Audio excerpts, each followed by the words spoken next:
Welcome, everyone. The event is now live. David, please take it away. Okay, welcome, everyone. I'm David Rammel, editor of Virtualization and Cloud Review, here to moderate the first session of today's Getting Started with Zero Trust Security Summit, brought to you by Citrix. Before we start today's three-session event, we do have some announcements. First, we wanted to let you know this event is being recorded and will be available for future viewing. You'll receive an email when the replay is available, generally within the next few days. Also, each of today's three sessions will be followed by a 5 to 10 minute Q&A, so please be sure to put your questions into the Q&A area of your console as they come up so we can get them answered for you by our experts. And during today's third session, we will be giving away an Xbox S Series and a 3-month Xbox Game Pass gift card. But you must be present to win, so be sure to stay on for the entire event. Finally, we do have resources from our sponsor Citrix available on the console right now, so please download and check those out. It's because of Citrix underwriting this content that we can bring you this summit, so we thank them for their sponsorship and support of the community and ask you to check out those resources so we can bring you more events in the future. Now on to the first session of today's summit, Zero Trust 101. Why Zero Trust, Why Now, and Justify Zero Trust. This session features Ian Thornton-Trump, Chief Information Security Officer at SciJack. Ian is an ITIL certified IT professional with 25 years of experience in IT and security.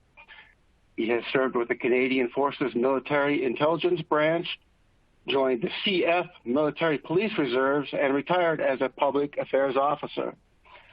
After a year with the RCMP as a criminal intelligence analyst, Ian worked as a cybersecurity analyst/consultant for multinational insurance, banking, and regional healthcare. Ian, it's great to have you here. Please take it away. I will, and thanks. You always make me sound really, really great. I appreciate that from the team, and a huge shout out to our sponsor, Citrix, for this one. Folks, it's going to be wild, but first I wanted to take you through sort of my own personal journey here on why I keep coming back to this topic and why we seem to be talking about it quite a bit. So just as way of a background, I'm a CISO for a threat intelligence company, so that's sort of the tie-in with the military and the policing part of it. I run my own MSP back in Winnipeg, Manitoba, Canada. I am the IT guy / intelligence guy for a not-for-profit working in Erbil, which is in Iraq, along the border with Turkey. And then, of course, I'm a member of the Beer Farmers as well. You can check us out online, especially under Twitter. But I want to go back to a couple of things, is that I think over the last almost year and a half, the conversations that I've been involved in around Zero Trust, and of course Azure AD as well, and just sort of how the Microsoft stack has evolved are sort of the two areas that I'm known for. I want to sort of talk about this Zero Trust thing because historically it's been around for a while. So, April 1994, Stephen Paul Marsh in a doctoral thesis, University of Stirling, right here in the UK, which is, amazing, who we just got through a massive heat wave. And to be fair, if you hear crashing in the background, it might be because of the impending thunderstorm we're about to have. So we'll carry on. But I think what's really interesting is that Zero Trust has been pulled out sort of and dusted off a little bit, and it's been moved into the cloud digital transformation environment that we've been talking about lately. But the essence of this Zero Trust was really around the, moat and fort and portcullis and defenses of our network castle. And I think what became difficult is to apply Zero Trust into environments that may not be trustworthy to begin with. And through this sort of process that we're going to go through in this webinar, I'm really hoping that I can steer you into a better understanding of why Zero Trust is part of the conversation now, and how to get started on it, but most importantly, how to secure the funding that you're going to need to move this forward. So I've been outspoken on this. I did an interview where I said that Zero Trust was an outdated model, and obviously I was right. If something was built in 1994, and now we have cloud servers and hybrid and the entire software supply chain that we rely on. The model itself has to be adapted for modern times. However, the framework or ideas behind it are still very valid. But there is one big caveat to this that I'm going to kind of drop at the very end for you to think about in terms of navigating your business's journey, and I do mean journey, to adoption of the Zero Trust framework. Now, one of the reasons why, is that this is an opportunity space. And when you look at kind of the numbers for 17.4% annual compounded growth rate, according to Gartner, there is big business opportunities here. But I think one of the things that's very interesting about Zero Trust is that it is, again, a framework. It takes a fairly long time to move an enterprise-level company into adopting the framework, supporting the framework, and starting to execute some of the necessary steps, which we're going to get into, in order to realize the fact that Zero Trust is the creation of a foundation to make your security work better or eliminate the need for excessive layers of security. And this is transformational. And as we know, digital transformation and other types of transformation that are happening in the business environment can be deeply difficult and take a long time to fulfill and require careful navigation around various roadblocks from folks, to be fair, that are either afraid of change or don't quite understand the value of Zero Trust. And that value is up to your stakeholders / champion within your organization to move forward. Now, I put tutorials up there because Zero Trust is also an opportunity for you to engage with your vendors. I've done a number of these for different sponsors who all can add various pieces of the puzzle in order to realize Zero Trust by the application of controls and or other functions and services in order to move your ball towards the Zero Trust framework, which should make your actual security investments more effective at reducing risk within the organization. So some of the sort of assumptions that I'm making when I'm talking about why Zero Trust has become popular, why it's part of the conversation within IT right now, is it's fair to say organizational security is not able to keep up to the organization's evolution. And this is being driven by business needs, the ability to connect and do work in countries where sharing data can prove to be difficult, if not impossible, because of regulatory issues. The fact that a lot of what we're doing is in the cloud and it requires a shared security responsibility model, which can only be realized when you granularly understand what the provider is looking after and what you as an organization need to look after. And if that boundary is not clear, then there is, of course, a silo or a gap, and that is where the bad things live. The monsters dwell in those dark silos. A minimum of baseline of security for third-party SaaS and platform-as-a-service applications is required these days. But getting access to the information that you need is really now only being managed from a spreadsheet that is sent during the procurement process. And to be fair, that to me is a feel-good exercise, because until I see somebody hauled up on charges of false claims and or, basically negligence in filling out a spreadsheet and saying yes, yes, yes, yes, yes to every box, but then not being held accountable when they get breached is clearly an exercise in futility and a make-work project for GRC. So this is another area which I think is going to be emerging as a very big area when it comes to Zero Trust, and that is way outside the scope of normal, shall we say, IT engagement, and firmly in the realm of the counsel's office, the project management office, and procurement offices. And unfortunately, we live in a world where the Internet's protocols that move our data around, such as DNS and such as BGP, are untrusted to begin with. There is plenty of things that can happen at the carrier level that is beyond the control of the organization unless you're a giant global corporation that manages its own network. But even then, chances are you're buying fiber from a third party. You're buying dark fiber on the open market, or you're renting various pieces of infrastructure in order to run your own global network. So at some moment in time, there is this small chance that there could be a compromise in part of the supply chain that runs your business that you have no visibility of. And the idea here of Zero Trust is to try and bring that down to the most minimum impact and the maximum visibility, right? We've gone through the pandemic. BYOD and work from home is not secure, is as secure as a managed environment, and that brought out into the marketplace a number of great products and a number of vendors with solutions to turn that BYOD and work from home environment to as close as a managed environment as you can get from an application and authentication perspective.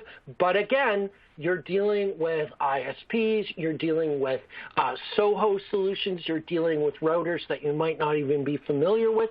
So again, we are forced to understand that we have parts of the supply chain that we cannot manage, and thus we will have to provide a level of trust in this Zero Trust environment. And then, of course, the big thing, the consequences of data breach are bad for you. And by you, I mean organizations and IT departments.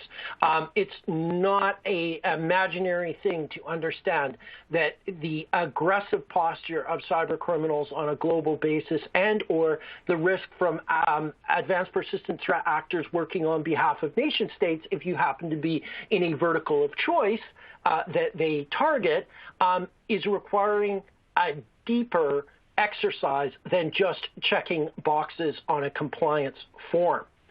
So I guess that one of the biggest things that I've seen in how Zero Trust fails is sort of the first takeaway from this, and I'm going to provide a checklist towards the end of this presentation so that you can kind of dig down and say, are we even ready to do this? Like, where do we start, and what are the questions we have?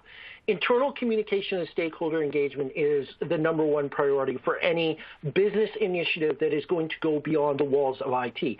And this, my friends, is going way beyond the walls of IT, right? The movement towards Zero Trust will require buy-in from the project management office, procurement, your counsel's office, your governance and risk people, operations, and IT, as well as sales and marketing and all the other functioning branches of the business. So make no mistake, Zero Trust is not just a set of controls that you deploy. It is a framework that needs to be embraced by the organization because money and resources and time will all be required by testing and making sure that your implementation of various controls across three areas, which we're going to get to in a moment, of three areas will have impacts across the business, right? Vendor engagement and third-party suppliers is really about making sure that you're choosing partners that can deliver the vision of your Zero Trust ideas within the confines of both the commercial aspect, but also in the processes that you may have that may not be easily modified in terms of production, in terms of services, in terms of like your annual or monthly or quarterly cycles that the business goes through. So, one of the difficulties that we had in the previous Zero Trust or PCI DSS-driven compliance environment was a requirement to change passwords every 90 days. And unfortunately, every 90 days, does have a tendency to run into various quarterly closes and monthly closes and business closes and business yearly closes.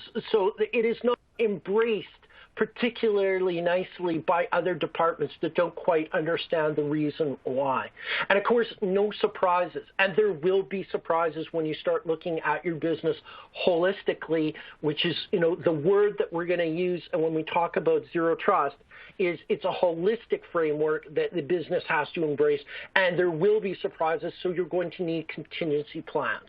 I, on the Sajac's website, have an amazing story from one of our analysts about a supply chain effort that went wrong, and the organization meant well, but unfortunately their requests for security information with their various business partners did not go over particularly well, and the business partners reacted by essentially moving those emails that were sent with all good intentions into phishing, and in one case questioned their the organization sending these quizzes and asking them if they had been compromised.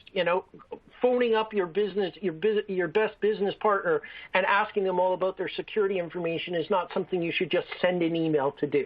There needs to be engagement and communication. Right, and, I love this because I don't know, therefore aliens, right?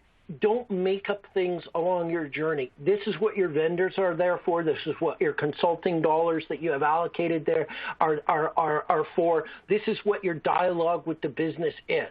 I guess, one of the problems, though, is that a lot of IT folks are hit with, various senior executives flying around their plane, in their plane saying, I heard about this zero trust thing. I think we should try it out. Get me zero trust. It doesn't work like that.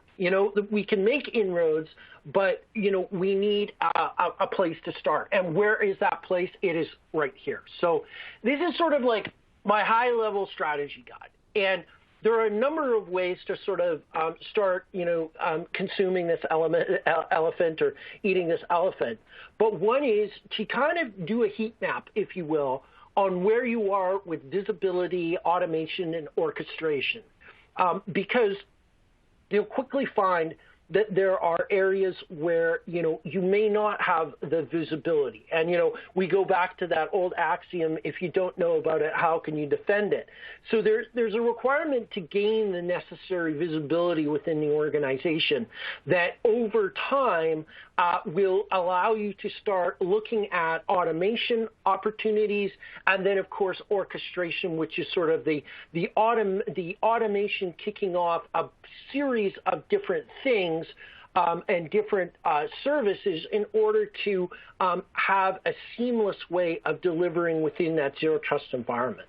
So if people ask me right off the bat, where should we focus, is try and see if you're, near 100% on your identity, right? Especially your identity management pieces within the organization, right? And we wish, a lot of enterprises are, multi-factor authentication with single sign-on, which is, in my estimation, the holy grail of controlling your identity management. But sure, maybe you've got the visibility, like you have a grip on onboarding people and giving them the correct access. But unless it's automated, mistakes can happen.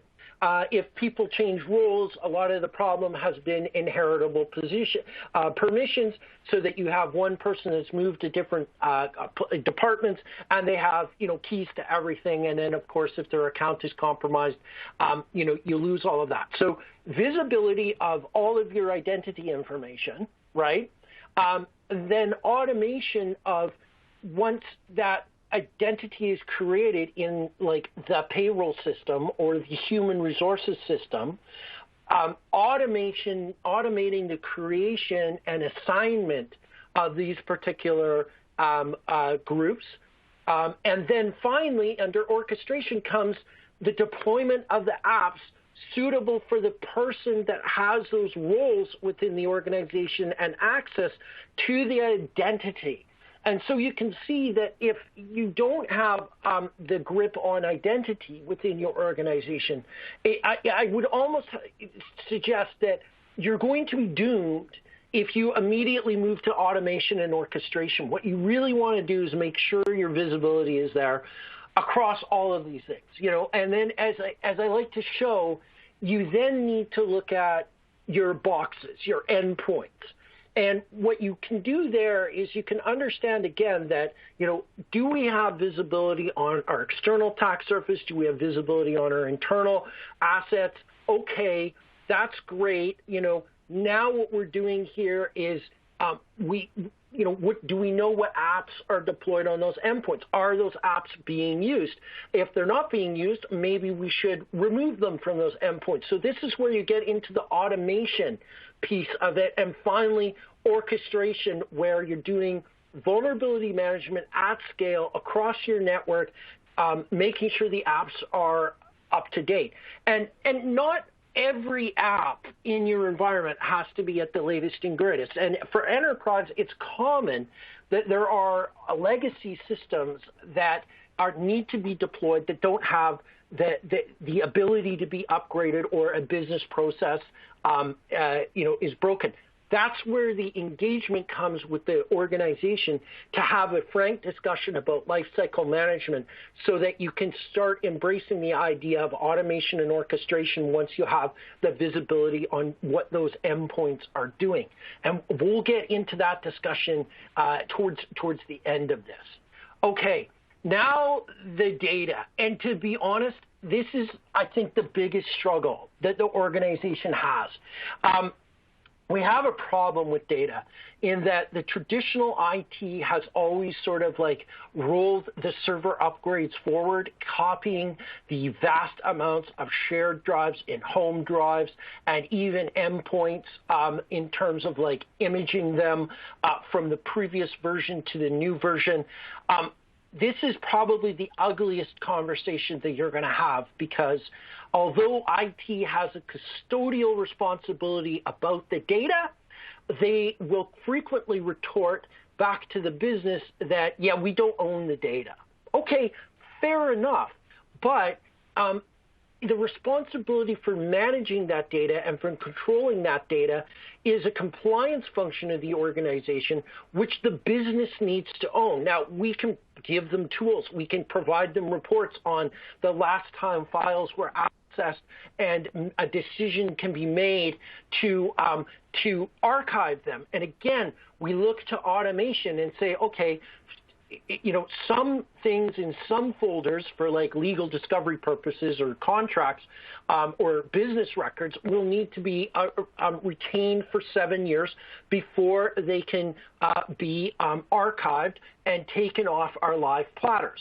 But there's some things like the Christmas list from 2005 in Microsoft Works, which nobody actually has that application on anybody's desktop, or zillions of WordPerfect or FoxPro database dumps that no one uses anymore but are sitting on live platters.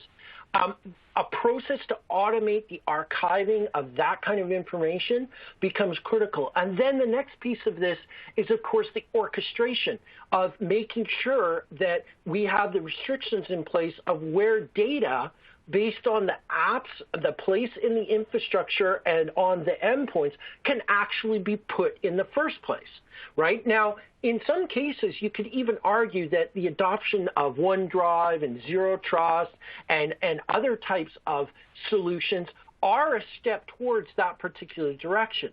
But some of us have nightmares in our inbox where we do the majority of our work, and we send attachments which are hated by the IT department because, again, it's putting this critical information in a place that is not particularly observable or visible, and therefore the automation and observation of this data becomes lost. So the data piece is the one where it's really require consultation and working with the business.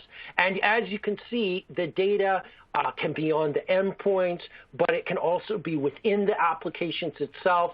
And again, it will have to have governance applied, especially in the case of third-party SaaS type of applications, because there may be data holds and data retention requirements that are not provided initially by the software as a service provider. So all sorts of different things to look at, and data, I think, is one of the hardest and largest mountains to crush within the zero trust framework. Now, apps are interesting because unless you make your own apps, okay, which many businesses still do at the enterprise level, they are building their own apps. You have almost no visibility of someone else's software development lifecycle process. Now, then again, there's almost a bit of a linear scale of going from identity where you can kind of have 100% zero trust accuracy. And as we sort of go down all of these phases, our level of trust has to come up. And what do I mean by that? I mean that when you're dealing with Oracle, when you're dealing with different software vendors like Epicor and Microsoft and all sorts of other stuff, Adobe being a big one, we need to trust that the applications that we're putting onto our machines are built properly, and that if patches are required, they are easy to deploy with, again, that automation and orchestration piece. And we need to know when an application has a specific attackable vulnerability to drive a priority in terms of securing our environment. So there's a lot of work to do on the visibility of the applications, going beyond just what's installed on the endpoint and what is being used, but also, is it vulnerable? If so, we should patch and update it. Google Chrome browser is a great example. The Microsoft operating systems are great examples. Linux is a great example if you're using it, that there are certain vulnerabilities that are pushed out that are remote code execution and trivial to do, garnering high CVS ratings. Therefore, you'll need to make sure that you're on top of those as a business priority.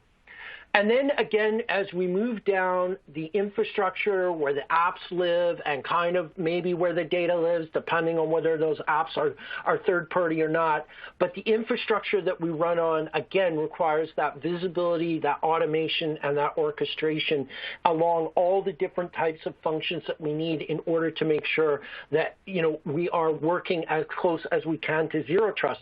But to be fair, we also need to be aware of attacks on our own infrastructure that we can take action. And that may be, temporarily driving out changes within the organization, or actually putting in certain segmentations or putting in third-party capabilities in order to protect that particular infrastructure. We're going to talk about those as we approach the end here. And then finally, the network, right? The network is the thing, the plumbing, if you will, for the organization. And that has a direct relationship to the infrastructure and to the endpoints that are running on it. And of course, when you're talking about the third-party relationships that you have, you need, at the high level, you need to make sure the communication is there. So if Adobe has a known vulnerability and that's picked up by your CTI team or your SOC team or your DevSecOps teams, it needs to be able to go to the Network Operations Center and or your endpoint people to mitigate and to rapidly mitigate. Because the flash to bang now, folks, can be 72 hours. We're not given that level of time anymore.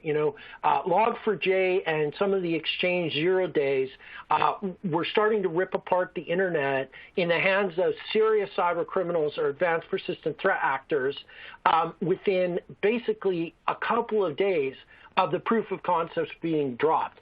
So this is, part of this zero trust is being able to anticipate those types of attacks and head them off, or architect your organization in such a way that these types of attacks are not something that are potentially going to be as impactful as they would otherwise be. And that's where the consultation with your vendors comes in, and all of the various different products, from microsegmentation to secure web gateways to either replacements for or enhancements to Active Directory. And not to harp on this, but within larger enterprise organizations, if everyone can agree the Zero Trust framework is something the company is going to move towards. You may have the opportunity to work from network up into infrastructure and apps and data, and from identity management down into the endpoints and the data, and kind of try and meet in the middle depending on how your IT and your security is structured. But, basically one of the challenges is to not make this thing come off the rails, because everyone will need to agree on how far are we going to trust our third-party providers. And that's the hardware and the software and all the bits in between. And if you're going to make a decision where you're not going to trust your routers and you're not going to trust your infrastructure, you have a long haul away in front of you, because at some point you'll find it might be really futile. Now, I believe that one of the best ways to go about this is to really start with identity and access management and role-based authentication controls, and start working through a project where you take one of your critical parts of the business, like say the accounting department or marketing departments, and you start trying to do and get to that 100% IDAM that kicks off visibility, automation, and orchestration. At the network layer, because that's the battleground for your data, for exfiltration attempts, for command and control, gaining visibility, automating a response, and orchestrating scripts and things like that in order to deal with detected anomaly is really the way to go. So this is how we can advance the Zero Trust option. And then, of course, then comes the budget request. And make no mistake, this really has to be coordinated across IT and across the business, because what you're looking for is really to get that visibility. And if you have that visibility, get the potential for automation. And if you already have visibility and automation, now's the time to look at how can we orchestrate this stuff across our organization and across this department first before you go merrily on your way exploring it.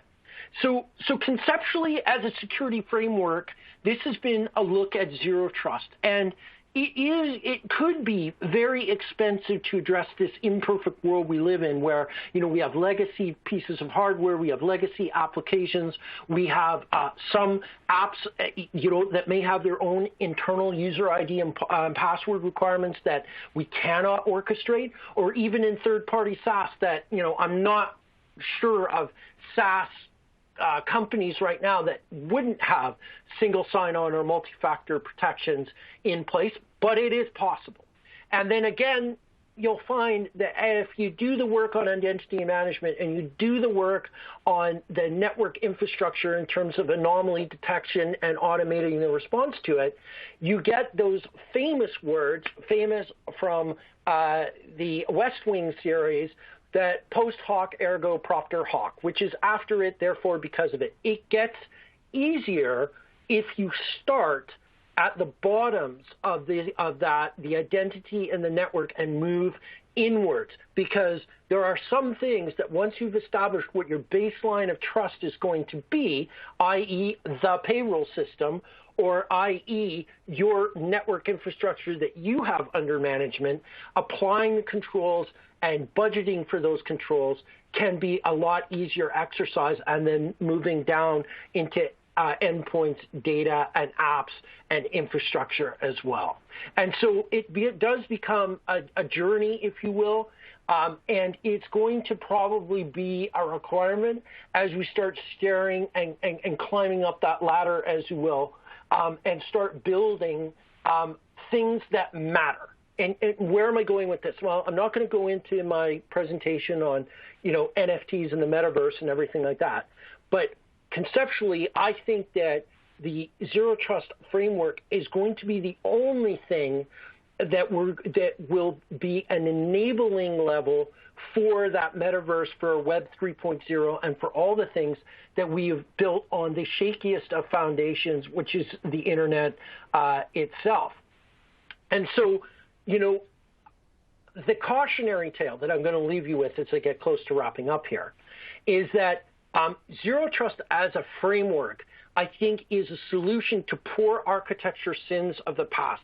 It's a support structure or system that holds the parts together and has something stretched over it to act as the main structure. So when you define what zero trust is going to be for your organization and you begin that journey, that's the multi-level, multi-layer business initiative. Now, where it comes off the rails is when it turns into a philosophy, a theory or attitude, and heavy emphasis on the attitude that act as a guiding principle for behavior. So again, shutting down your vice president of sales and marketing as they're trying to get in their quarterly reports because, quote, zero trust, is the best way for you to get murdered within your own organization. Zero trust is not an excuse for treating people like shit, and it's also not an excuse for I'm going to say, zealous security enforcement that leads to misery within your own organization and amongst other members of your own IT team. So how do we know when it's going off the rails? Well, here it is.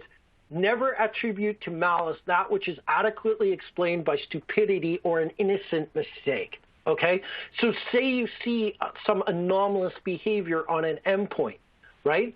Investigate it, determine what's going on, determine if it's malicious, and then make the necessary corrective actions at the network layer. And if it's important enough to warrant further scrutiny because it's possibly related to an employee's or a member of staff's or a contractor's behavior, escalate it up through the appropriate management chains.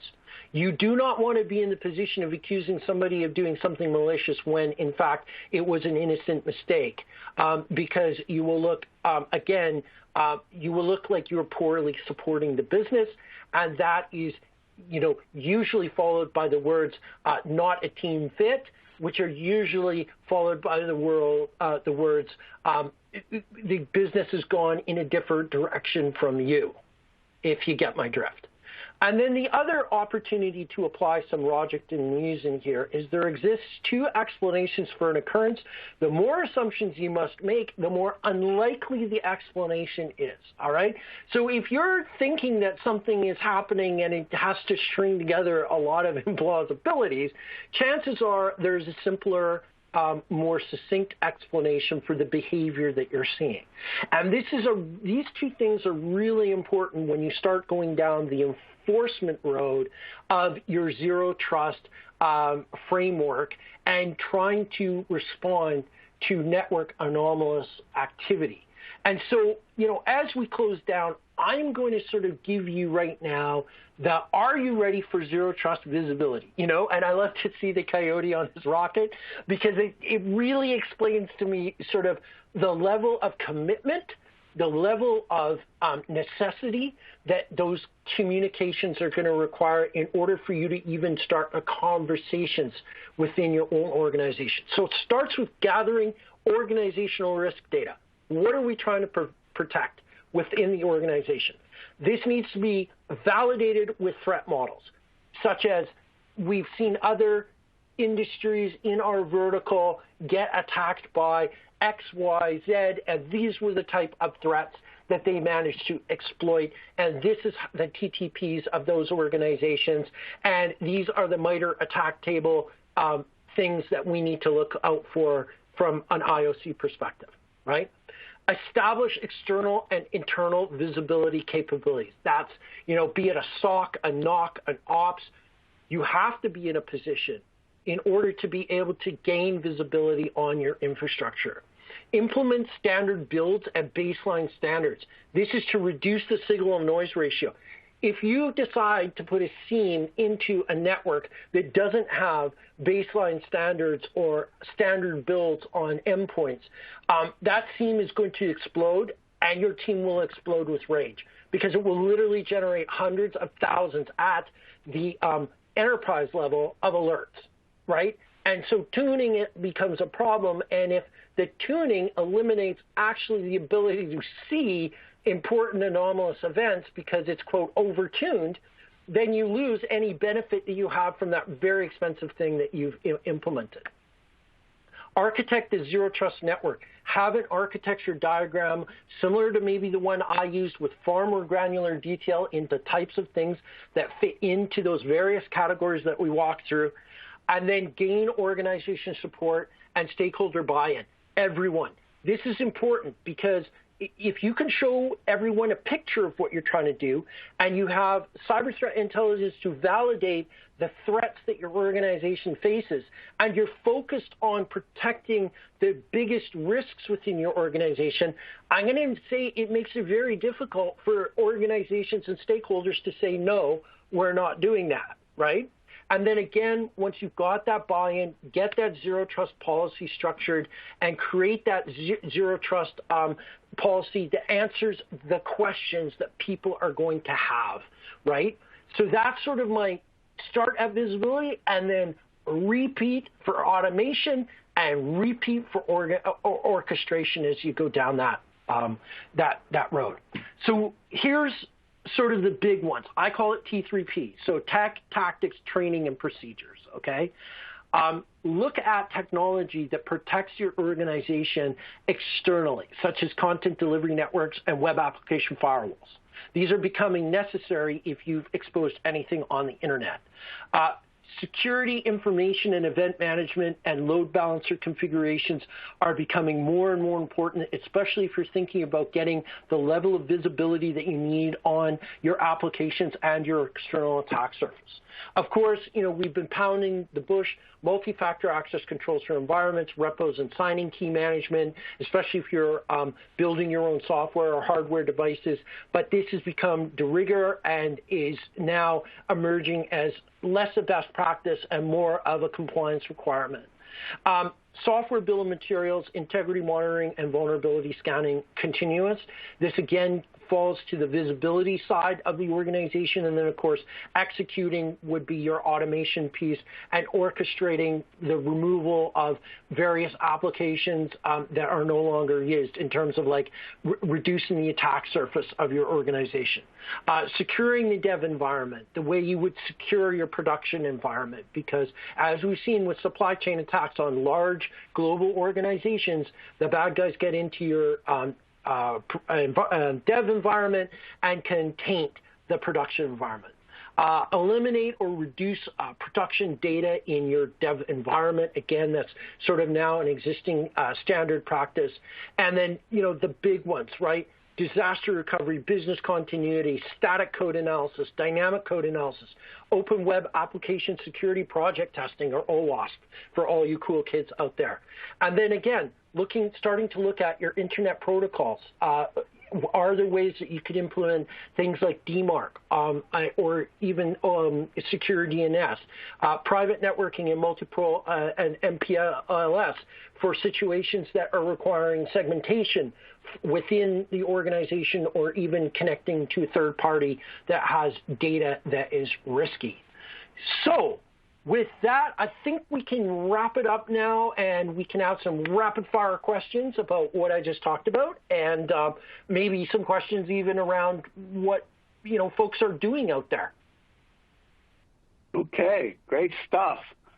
We do have some questions, and I'd like to remind the audience that we can take questions up until about 5 minutes to the top of the hour in order to give you a short break before the next session. So please send them on in now.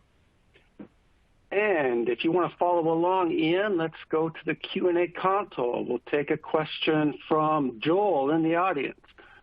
Joel asks, for pure cloud implementations where most services are accessed via web browsers, no persistent network, what recommendations do you have for managing endpoint access?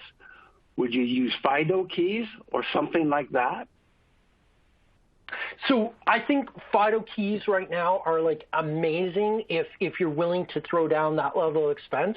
I'm comfortable with multi-factor authentication with an app like Microsoft's app or even the Amazon Authenticator or Google's Authenticator. I think all of those are really good.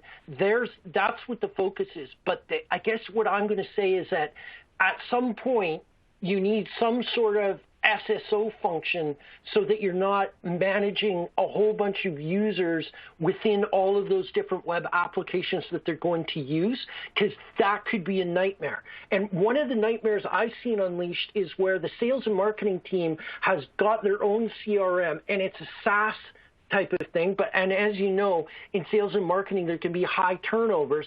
You're asking managers and maybe even the sales directors to become IT administrators and setting everyone up on those systems. And honestly, I can see the benefit to IT on that, but if you can't turn those identities off when they're no longer part of your organization, you've got a big risk.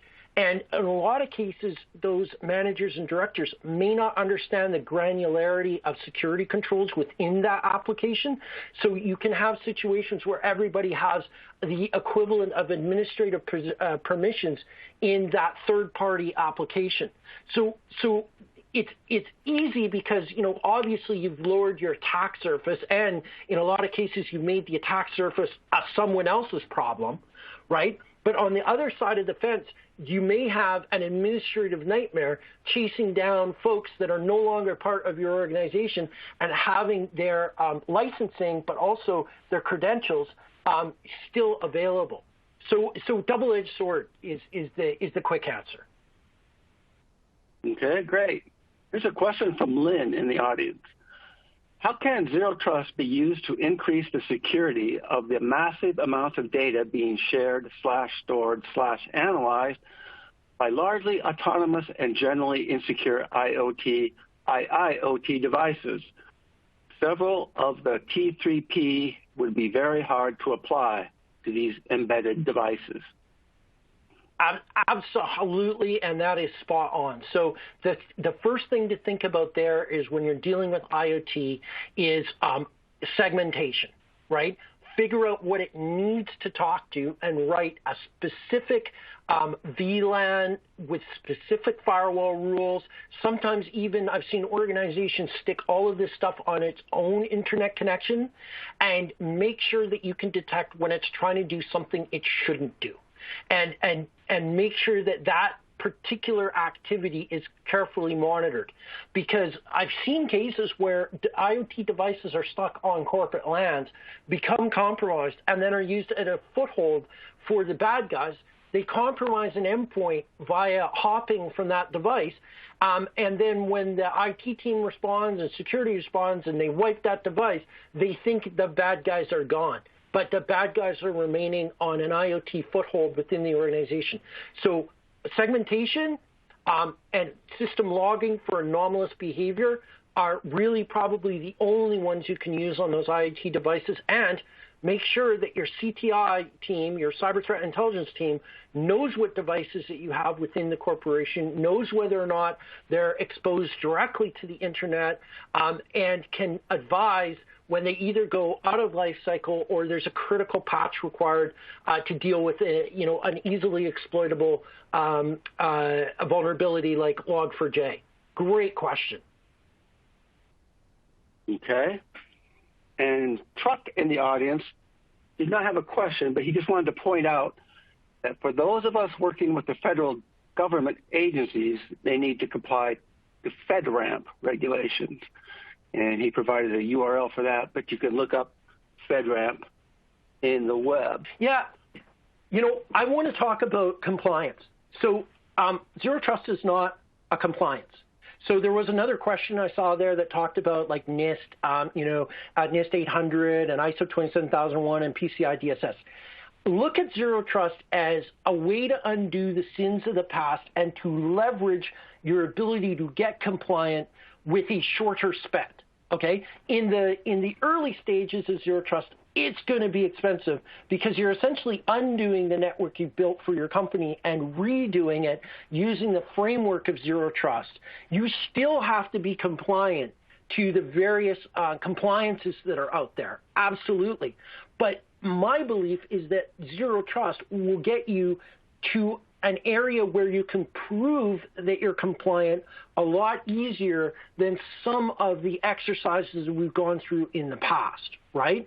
The kind of thing that I think benefits the organization is really about how do we, when we build for the future, when we build and fix the sins of the past, how do we get something that's going to make our security more effective? And that's what I believe Zero Trust framework is really all about.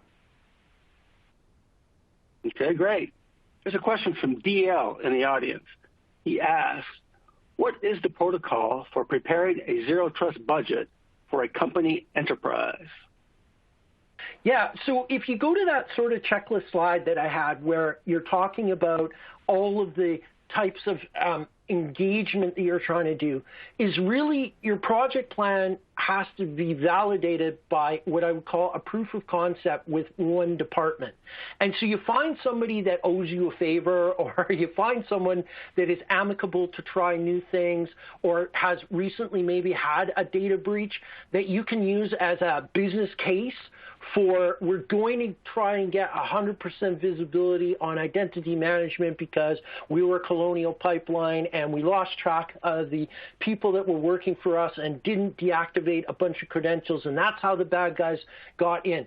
So the idea here, in my mind, is to understand what the business problem is you're trying to solve, find a willing volunteer to do a proof of concept so that you can prove the value against threats that are targeting your industry vertical or using your own sort of like lessons learned.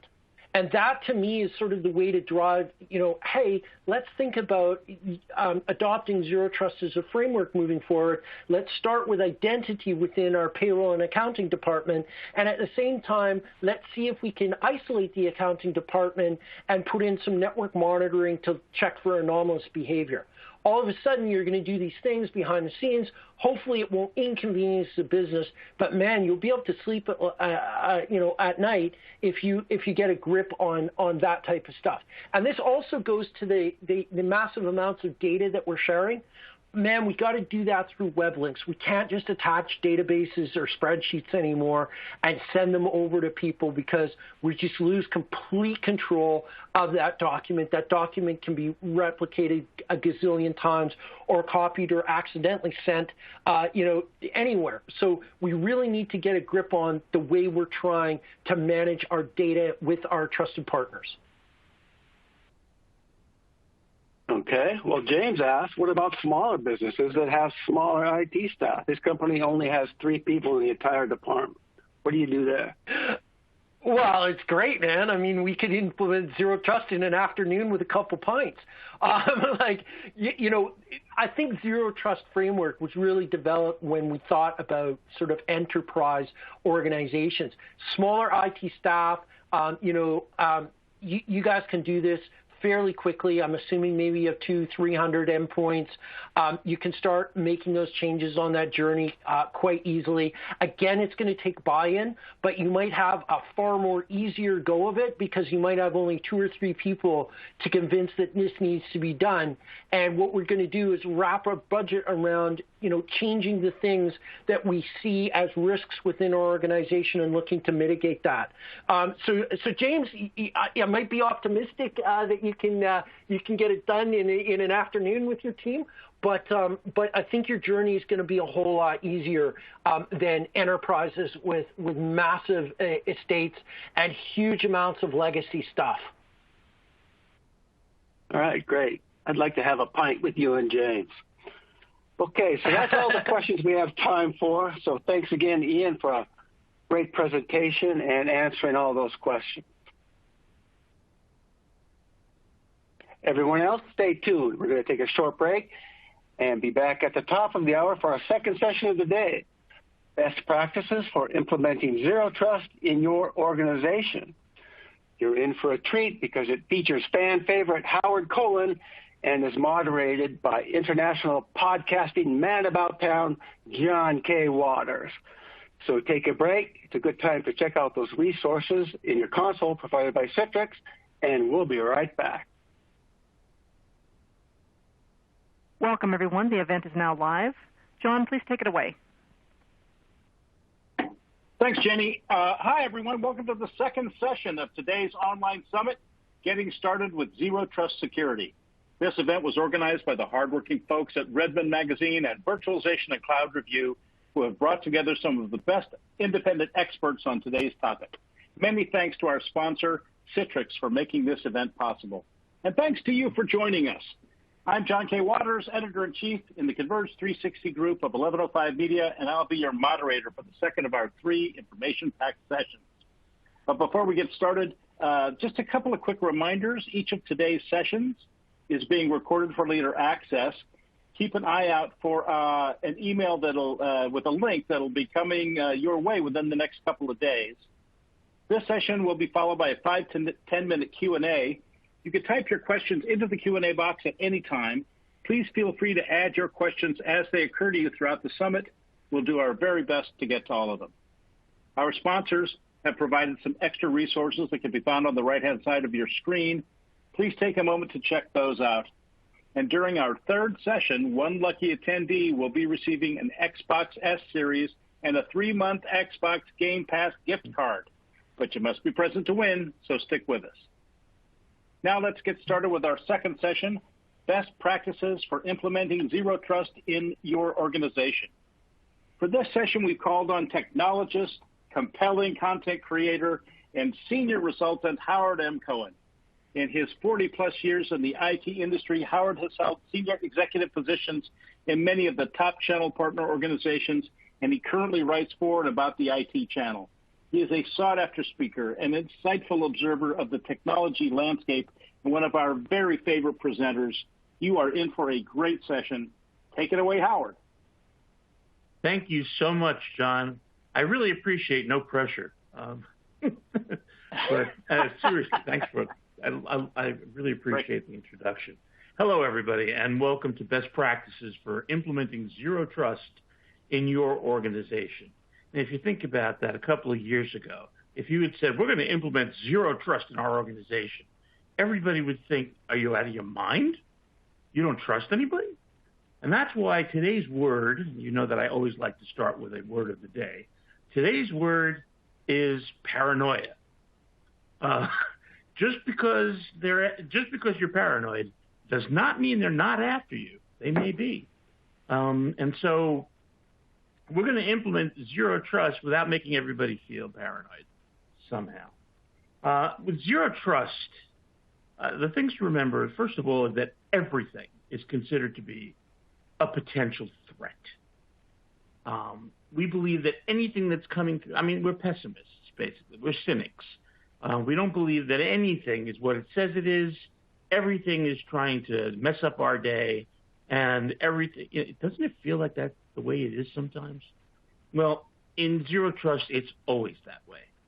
So what does that mean? Well, it translates into a few things. First of all, take a look at this chart of some of the common ways in which breaches occur.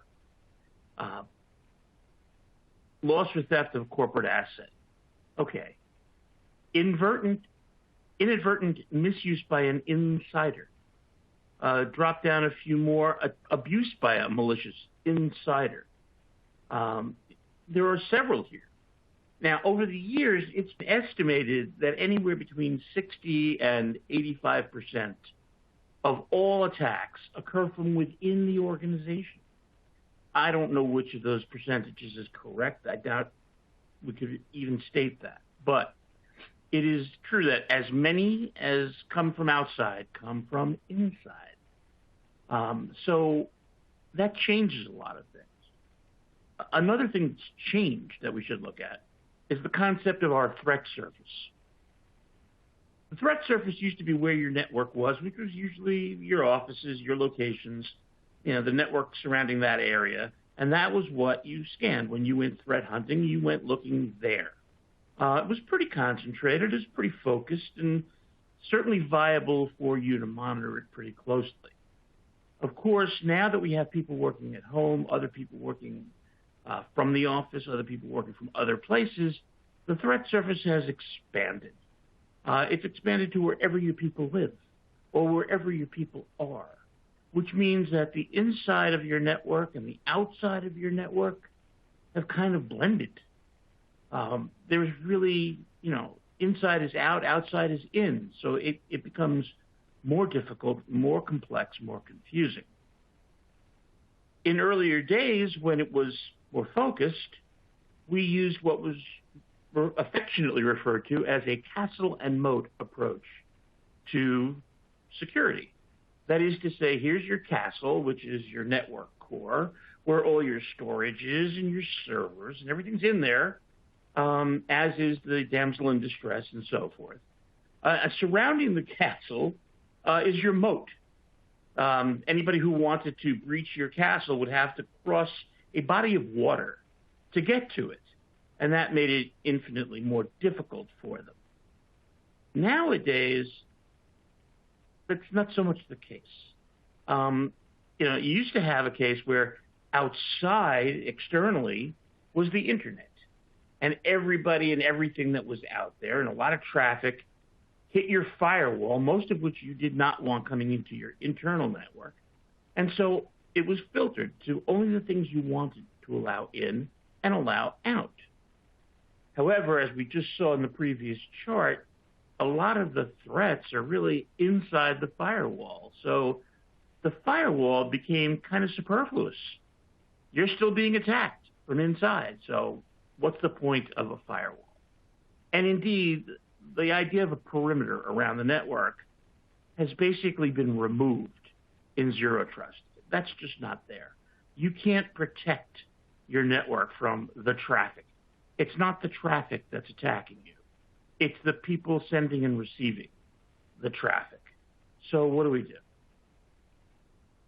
Well, first thing is we borrow a little bit from the 40th president of the United States, Ronald Reagan, who said, trust but verify. And that sounded great. However, in Zero Trust, we take that a whole lot further, and we get a whole lot more serious, and we actually flip it upside down to say, never trust. Never. Always verify. Always. Okay? So we're never going to trust anything coming in or out of our network, moving around our network. We're just going to assume that everything is a threat. And we're going to ask everything to constantly be verifying itself. That's a general overall view of what Zero Trust really is. To get more specific, to get more focused, I turn, as usual, to the National Institute of Standards and Technology, NIST. Generally recognized as an authority on all things technical.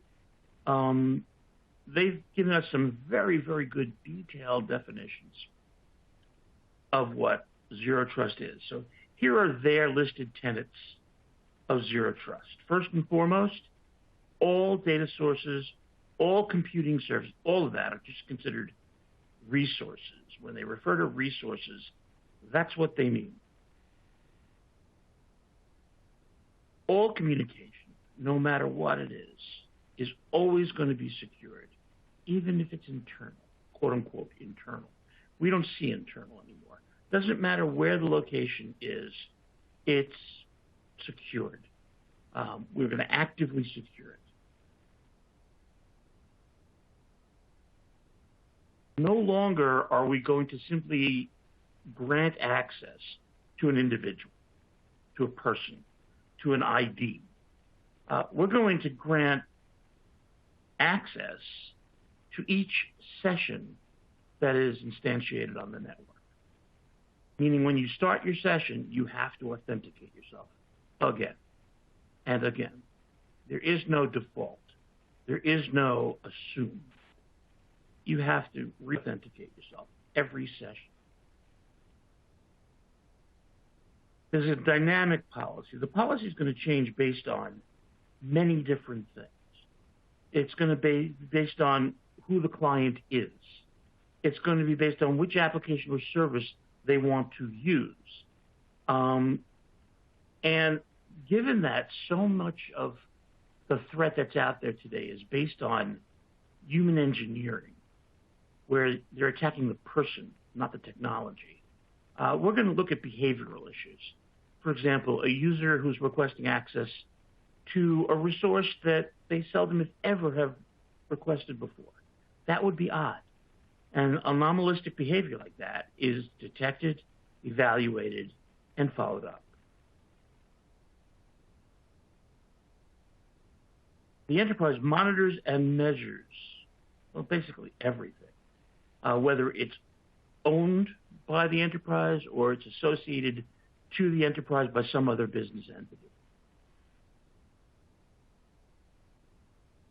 Authentication and authorization are strictly enforced, have to be there before access is allowed to anything.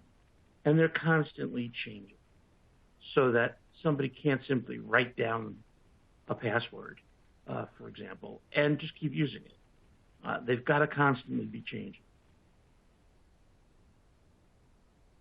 And we're constantly trying to be in a state of learning more about the assets themselves, how they're being used, what state they're currently in, how the infrastructure of the network is being used. And that data is all used to constantly be improving how you secure that network. Okay, so these are the fundamental tenets that NIST provides us with for defining zero trust.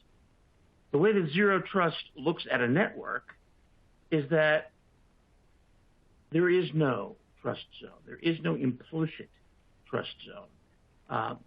Nothing gets trusted by default. The enterprise itself may not own all of the resources and all of the assets that it works with. And it may not even be able to impact some of those assets or resources. So it has to be secured against things that it can't adjust. Nothing is inherently trusted. Not all of the resources are necessarily on your own network. Remember, we're living in a cloud environment now. A lot of the resources, a lot of the infrastructure is owned by other entities, and you're simply working with it. And so that's recognized by a zero trust network.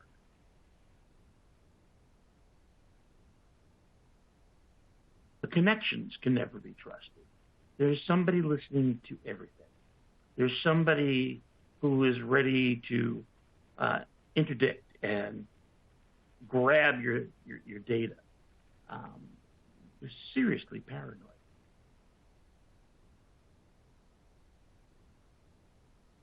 And assets and workflows moving between that which we own and that which we do not own must still have a consistent security policy. And it must be observed. It doesn't matter whether you own it or not. You're going to treat it with a security policy that applies and that is effective. All of what we're talking about, NIST defines in what they call the RMF, a risk management framework. The NIST risk management framework, say that 3 times fast, has several steps, several segments. The first one is a preparational step. You have to prepare to be secure. Next, you have to categorize all of your resources. So there's a categorization step. You have to be able to control the selection of different assets and resources. You have to be able to control the implementation of all of those resources and all of the workflows and all of the applications. You constantly have to be able to assess how well your security policies and your security steps are working. There must be authorization and authentication for everything, so there's an authorized step. And on an ongoing basis, there must be a monitoring step. For those of you who like graphics, this is NIST's depiction of this world. I strongly recommend, as I often do, that you read the related NIST publications. Ian mentioned the 800 series. The NIST special publication for Zero Trust Architecture is 800-207. Constantly available at NIST.gov. Special publication 800-37 is now in revision 2 And that defines the risk management framework, the RMF. And finally, there's a very good white paper on planning for a zero trust architecture. So if this is something you're considering doing beyond what we talk about today in terms of best practices for implementation, you'll have detailed best practices to follow up with by reading these 3 publications. At this point, I'd like to pay some respect and recognize the contributions of John Kindervag. John Kindervag is the former Forrester analyst who originally defined zero trust. And he basically had a few fundamental concepts that you design around. The first one, and these really do help define best practices from the source. First off, define your protect surface. Or more fundamentally put, what do you need to protect? What are your assets? What are the resources that require protection? What is your threat surface? Of course, the assets, the resources, are meant to flow through the network. Data only gains value when it's in transit from one place to another. So we're going to be keeping everything in transit. There are going to be flows of all these different transactions. How does that work? What does that look like? You need to create a map of that so you understand those workflows. If you don't understand them, if you can't gain visibility of them, you can't protect them. Then it's time to architect the environment, putting the controls as close to the threat surface, the protect surface, as you possibly can. He talks about micro perimeters, which I think is somewhat of a compromise. We're saying that there is no network perimeter. There is no demarcation between internal and external. But there are some segments that can be defined that are surrounded by what he refers to as a micro perimeter. And defining them helps you to protect them. So he recommends that when you architect them, you identify what those micro segments are. Then you create your zero trust policy. And to simplify it, he refers to the Kipling method, which comes from a Rudyard Kipling poem in which he describes the 5 W's and the H, which are who, what, when, where, why, and how. The common questions that any journalist asks when covering anything. He suggests applying it here when building your zero trust policy. Who's involved? What are you protecting? When does it need to be protected? Where will it be located? Why must it be protected? And how are you going to protect it, basically? And again, he draws your attention to the need to have ongoing and continuous monitoring and maintenance of the environment. You have to be constantly collecting data, collecting what he refers to as telemetry. He also recommends using machine learning, artificial intelligence, to conduct your analytics, which will help you to automate your responses in policy and apply that policy using automation. To put this into a visual model, he basically starts in the center at identity and security. Now, those of you who are familiar with the ISO OSI model, the 7-layer model of networks, it looks very familiar to this, doesn't it? The question I usually get asked about the stack is, where's the security layer of your network? And the answer has always been, yeah, it's every layer. Every layer has to have inherent security. That's recognized in zero trust, that every layer of a network model must have its own approach to security. Security is a chain, and it's only as powerful as its weakest link. So we're going to talk about a sequence that involves assessment, identification and definition of what initiatives we're going to undertake to get ourselves to where we want to go, identification of the interdependencies between segments, between components of the network. We talk about the level of coupling, loose coupling, where we try to reduce the interdependencies so things can continue to function even though other things may fail.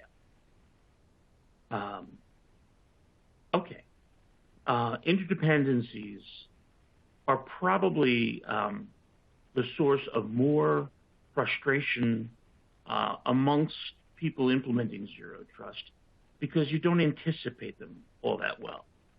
Things just pop up that depend on other things. Important to try to identify that, to try to investigate that as extensively as you possibly can up front. Of course, evaluation of your risks is required before you can do anything. And all of this leads to the creation of a zero trust roadmap. You're going to plan your work before you work your plan. I could throw a million different cliches here. A failure to plan is a plan for failure. There's a million of them. They all apply, and they're all for real. Without a plan, you'll never achieve true zero trust approach. The elements of creating a roadmap begin with identity, then workloads, the devices involved, the networks involved, the data that all of them work with, the people who work with that data on all of these levels, and finally the culture that all of this exists within. I zipped through those because we're going to take a more careful, more in-depth look at each one. Forrester, who employed John Kindervag, states categorically that a detailed roadmap is vital to achieving zero trust. Now, that sounds like one of those throwaway obvious statements, but in this case, I include it because I think it's important to ingrain into our approach. You have to have a detailed roadmap. You have to lay out everything in front of yourself to see where your risks are, to see where your vulnerabilities are, to identify them before you go live and before you encounter them in the field. That's the worst place to encounter. So let's start building our zero trust roadmap, beginning, as we said, with identity, and then going on to workloads, devices, networks, data, people, and culture, just as we said a moment ago. Okay, let's start with identity. And of course, we're referring to identity and access management. That means that before somebody can connect to your network, you have to identify who they are. They have to prove who they are. They have to be authenticated.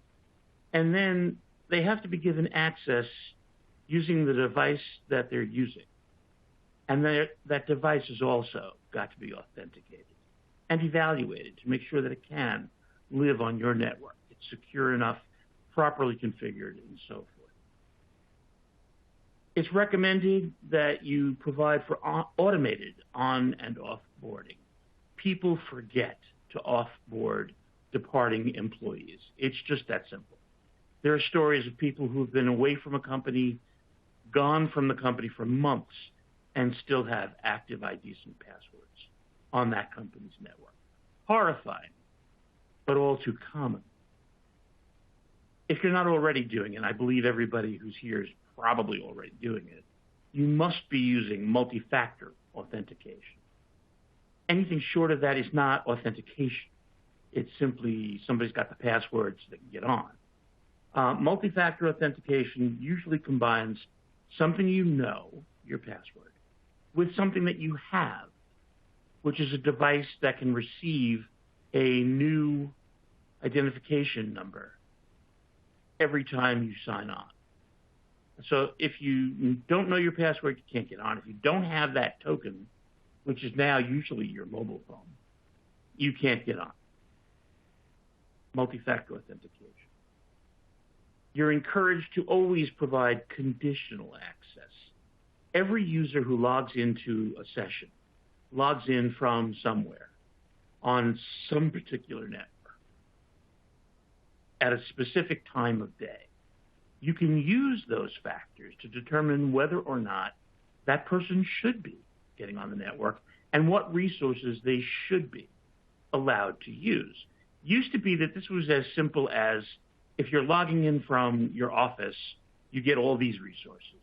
But if you're logging in remotely, you only get these few resources. And of course, we've developed far beyond that. We've evolved far beyond that. And we know that the physical location of the user has very little to do with what resources they need to use. A person is working, they're working, and they're working wherever they happen to be. But there are plenty of other factors that we can use, plenty of other conditions we can use when we grant access. Single sign-on is encouraged, again, because of users, because users tend to write their passwords on a sticky note and put it under their keyboard, or worse, on their monitor. There are all a million good reasons for single sign-on. It's probably the most political of the decisions to be made here, but encouraged, certainly in the original Zero Trust framework. And of course, directory management is crucial. Beyond being a universal best practice, it's crucial to being able to achieve zero trust. Then we get on to your workloads. First and foremost thing we have to say is that every resource must be visible. I realize that sounds obvious. It's not. It's not obvious to everybody. Visibility, it's not that easy to achieve, and therefore you have to put a lot more focus into achieving visibility. Use visibility as somewhat of a benchmark, a bellwether at the first level to make sure that you're on the way to achieving what you want to achieve. If you don't see everything, you can't manage everything. You can't secure everything. You need to be able to see it in context. Where? In what collection? With what attributes? There's a million things that contribute to context. But without the context, you can't know that you fully understand each resource and whether or not it's where it should be, in the condition it should be in. Strongly recommended that we use role-based access control. Again, the kind of idea of a conditional access. If you have a condition that changes and you have to go to each individual user to change their access, that's tremendous effort. It could take a great period of time, in which case some users may not have adequate protection or adequate access for a specific length of time. With role-based access control, you're assigning those attributes to a role, and you're assigning that role to various users. If you have 100 users in a role, and you change the access in the role, all 100 users get that change immediately. So it accelerates your ability to control the environment. And that's very useful for the users as well. We're also seeing everything move to a best of platform philosophy as opposed to a best of breed tool philosophy. Rather than approaching with a bunch of different tools because we like them or because we're used to them, it's recommended that we identify a platform that does everything we need it to do and that does it in a way that we're comfortable doing it. First of all, the interface will be consistent. Training will be consistent. Support will be consistent. And therefore, costs will be reduced. Best of platform is becoming very quickly the far preferred way to move forward with technology control of any kind. Then when it comes to the devices, all devices must also be visible. If it's on my network, I want to see it. I want to see where it is. I want to see how it's connected. I want to see how it's configured. I want to see what applications are running on it. I want to see if it constitutes any kind of threat to me. I want to be able to grant access authorization to it before it gets on, which means that I'm comfortable with the security configuration, with the application configuration, and so forth. The devices that are going to give me the most trouble are those little sensors and controls that exist in the Internet of Things. Those things are not robustly configured. They don't have great security provisions built into them. They tend to be sitting on low-level, low-powered, lossy networks. I have to compensate for all of that. And so that needs to be built into my zero trust philosophy, my zero trust planning. I need to use mobile device management to make it possible for me to reach out and make changes on the devices if I'm not satisfied. And then one of the places that more vulnerabilities are introduced than almost any place else is in the concept or the process of patching and updating. Don't trust every patch that comes in. Don't trust every update. It may seem genuine. It may look like it came from the genuine source. That may not be true. And you may, by patching, introduce all kinds of nefarious malware into your environment. It's not something you want to do, so you have to be very careful with every patch and very careful with every update. This is one of the reasons the cloud became so popular so fast, because it's being run on somebody else's data center. They're controlling and managing all the patching and all the updating themselves. You don't have to do any of that, and therefore you can't mess any of that up. Okay, so devices, those devices, of course, sit on your network. And as you might have guessed, I need infrastructure visibility. I need to be able to see every component in the core. I need to be able to see every router, every switch, every server, every storage device, uninterruptible power supplies, modem, you name it. I need to be able to see it. And I need to be able to see its operations.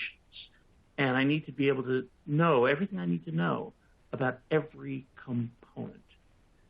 It's a lot to know. That's why network management software exists, so that it can be summarized and presented in a usable format. But the key is, if you can't see it, you can't manage it. You can't manage it. And that is true both at the core of the network, where all the servers and storage are, and at the edge of the network where everybody is gaining access, where all the users are. Network segmentation makes it easier for you to manage individual things. There are also many applications that depend upon network segmentation to have the level of privacy that they need to operate. So you're going to be redefining the boundaries within your network. Again, Zero Trust says there is no network boundary around the whole network. There's no demarcation between the two, internal and external. But you can identify subsegments, and you can manage those far more easily than managing everything individually. Many environments use dynamic virtual local area network, software-defined networking, if you will, so that they can very quickly redefine, they can very quickly make modifications. They have a lot more control. On an ongoing basis, one of the things that will continue to accelerate over time, will continue to change, is the velocity with which we must move from finding an anomaly to identifying what that anomaly is, what caused it, what the root causes were, and then fixing that anomaly. It's no longer separated into three distinct steps. Today, your platform has to be able to take you from finding it to identifying it to fixing it instantaneously, or as close to instantaneously as possible. So your users will be looking to you for that speed. Your executive suite will be looking to you to be able to say, I found a problem, it's fixed, every time. When dealing with your data, no surprise, every data asset must be visible. You must be able to see every resource. You must be able to see what state it's currently in, where it's currently stored, how large it is, when it was last modified, everything you need, all the details. You need to have them at your fingertips.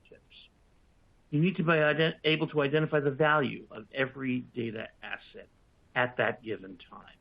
First of all, you want to know that you're not spending more than it's worth to protect it, but also, if it's threatened, you need to know the value of what's being threatened and take appropriate action based on that value. Ultimately, your ultimate final layer of protection will always be your encryption. And I think I've said this in every session of anything that I've given over the past few years. That encryption must exist not only when the data is in transit from one place to another, but also when the data is at rest in storage. It must always be encrypted. And without that discipline, it becomes vulnerable. The best way to gain all this visibility is to operate a central directory, a single source of truth, so that you can always know everything you need to know about your data. You have to constantly be able to know what each data asset's being used for, what it's worth, who's allowed to use it, and so much more. Know your data, know your customer. Okay, and then finally, we get to the challenge of people. And here's some place where most network managers I know have no problem having zero trust. It's hard to trust people, not because they're nefarious, but because they're people. They're fallible. They're not digital. They're not 0 or 1. There's plenty of shades of gray in between, plenty of different values, fractional responses, if you will. They want to always be able to get at everything immediately, instantly. They want instant gratification. You want to make sure that every time they access, they do so securely. So your challenge is to create an environment that is secure, but as close to frictionless as possible. You want to make it easy for your users. You want to gratify your users. You want satisfied users. Yes, you want their user experience to be fantastic. You also want your employment to be continued, which means that the data and the network must always be secure. Your job is to create a balance between those two. Once they've gained access, you want to be sure that they only have authorization to get to what they need, and nothing more than what they need, applying a policy of least privilege. Give them as few privileges as you possibly can. There are horror stories of networks, some of which are at top secret government-related networks where users have been given administrator rights because it was just easier. Those network managers hopefully have lost their jobs because that's criminal. You need to give least possible privilege, not full privileges to everybody. Truly horrific when you do that. What we're seeing right now, and I think it's going to continue, is the retirement of the whole concept of passwords. Passwords by themselves are not trustworthy. They can be guessed. They can be stolen. They can be accessed and acquired. And so, you need to go beyond passwords. We talked about multi-factor authentication. Now we're seeing a time where they're going to be retiring the whole concept of passwords, and we'll be using other factors, other approaches to providing authentication. The reason for all of that, as we mentioned earlier, is because social engineering is so prevalent. Ransomware is the most prevalent attack in the wild today and has been for some time. Now, if you ask any network engineer, what is the most vulnerable of all the components of their network? What do they have to spend the most time protecting? They'll answer you that it's the portion that exists between the keyboard and the chair, the pedicab, the portion existing between the keyboard and the chair. And this is true. If you have zero trust in anything, have zero trust in your user community, simply because they're fallible, they're human. Appreciate that they're human, accept that they're human, respect that they're human, and don't trust them whatever you do. And on that note, John, do we have any questions from the group? Hey, man, who you calling human? Yes, Howard. As a matter of fact, we've got. Sorry, go ahead. No. I would never dream to call you human, John. I promise. So we have a very educated audience here today with a ton of questions, and we'll get to those right now. Remember, folks, you can type your questions into the Q&A box anytime, and we'll do our best to get to all of them. Let's start with this one from Lynn. Lynn is wondering, how do you harden IoT devices if they're embedded in buildings or remote sites with no easy way to patch their operating systems, especially as MMW bandwidth expands both the number of devices in close proximity and the amount of data being passed? Whoa. That was a very long question, John. Yeah, how do you get to IoT devices that are embedded in buildings or remote sites that you just can't get to? First of all, I mean, the answer to that question happens before they're installed. Getting to an IoT device is a digital reality. It's not a physical reality. You're not going to physically dig it out of the concrete and try to get to it. I'm reading the question now to try to get more detail on it. Yeah. One of the things that we're seeing, and we've been seeing this for a while now, you're seeing more and more devices emerge that are basically edge repeaters, where all of the sensors, all of the controls, all the small little crappy devices are connected to a concentrator. And that concentrator manages them and communicates their data back to the internet or to the head network or to whatever you're using as your core. I don't have a simple answer to that, but I would say that in many cases those components may not be updatable. They may not have a whole lot of ROM built into them, a whole lot of firmware, and so you've really got to put something between them and the rest of the network, some kind of middleware or middle device. That's what's given rise to all of those edge devices.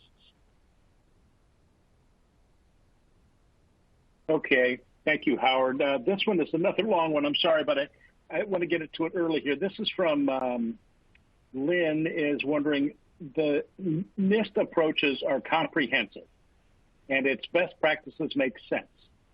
How can the average government office or small to medium-sized business implement them without someone like an MITRE, RAND, MITRE, et cetera, MITRE, thank you, I knew it was going to be, representative being almost continuously available to work through the roadmap, conduct a continuous evaluation, and keep it up to date? Okay. There are two answers to that question. One answer is you're right. You do need somebody like that. And the choices are either you hire someone with those skills who has access to the resources of organizations like those, or you engage an outside organization to provide those services for you. Zero trust like so many of the approaches and methodologies we're seeing today, is not simple. It's not trivial. It's not something you can go and buy a product and install it. It's just not that simple. Mm-hmm. At this level, when we're implementing something as complex as Zero Trust, you do require assistance in most cases. Mm-hmm. Now, those of you who are sitting out there in the audience who come from very large organizations, you're chuckling right now. You have that person on staff. You have those teams on staff. For the small to medium business, as was specified here, you can't justify having that person on staff. It's a very expensive person or people. But you can engage a team like that for a reasonable fee that, I mean, the investment has to be measured against the potential of loss, as always. Those are the only two good answers to that question. Fascinating. Here's one from Edgar. He's wondering, when configuring Zero Trust, is it better to use static IPs or MAC addresses to define the functional groups?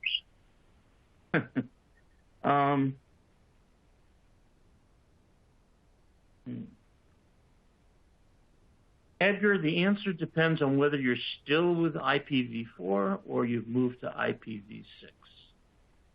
If you're still with IPv4, MAC addresses are the answer. Now, of course, that means you're willing to change your configuration anytime a device gets changed out. That's the nature of MAC addresses. They are completely unique. But we've run out of static IP addresses. Now, yes, behind a NAT wall, if there's still addresses available, sure, you can assign them statically, and I'm sure that'll work. But on an overall global basis, the reason IPv6 got accelerated is that we ran out of IP addresses. We ran out of the IPv4 addresses.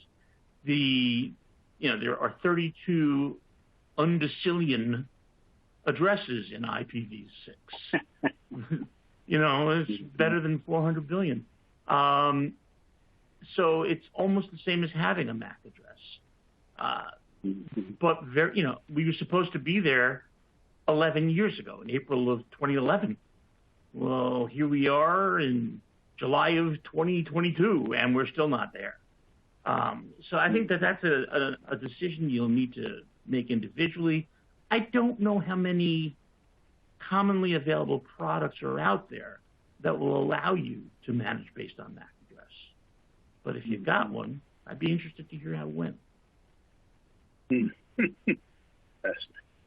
Okay. DL has a question, wondering how can you measure how well an IP security, cybersecurity team is accomplishing their mission, and how can you explain why most companies haven't fixed their vulnerabilities? That's kind of an eternal question right there. Wow.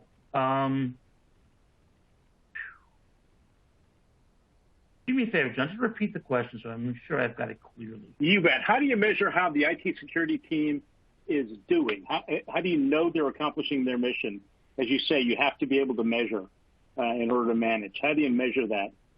And then how do you explain why most companies aren't doing it? Well, the answer to the second question is easier. Most companies, and again, I guess we're talking about smaller to medium-sized companies. Most smaller to medium-sized companies still believe that they're too small. Nobody will go after them. They don't have to worry, so they don't take steps. This is prevalent. But by the same token, 75% of attacks are completely untargeted. They'll get to the first available target, and they'll go after that. So it's a crapshoot, and you're as vulnerable as anybody else. The other is, I hate to say it, but most organizations don't appreciate the value of securing their data and their networks until they've had a breach. It's like insurance, something happens that's not covered, and after that you buy coverage for it. Yes, the horse is bolted. Now you're closing the barn door. It's sad but true, and it's prevalent. It happens all over the place. How do you measure? That's the reason that there is reporting. That's the reason that there is pen testing. There are wonderful tiger teams out there who can attack your network for you and see if it's resilient, see if it's really secure. I wish I could say that, well, you haven't been breached. It's working, but that's not true. Mm-hmm. Just because you haven't been breached doesn't mean that you may be breached soon. Like, just because you're paranoid doesn't mean they aren't after you. Zero trust basically says always be paranoid. Okay, so during your talk, you were talking about the risk that sits between the keyboard and the chair.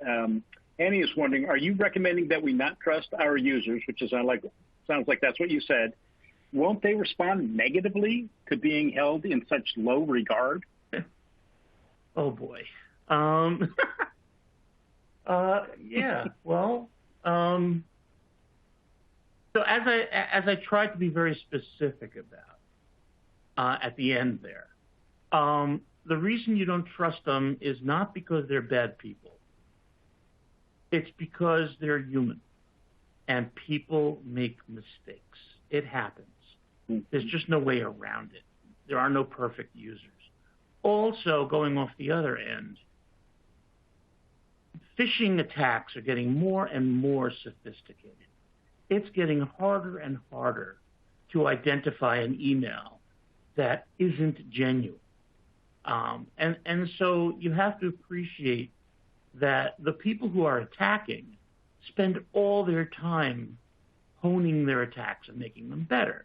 Whereas the people who are users, they have another job to do.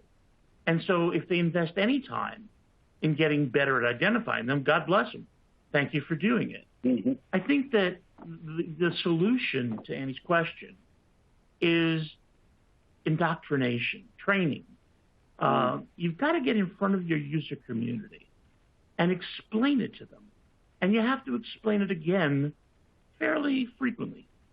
On a regular basis, get in touch with everybody in your organization and explain to them again, we are constantly under attack.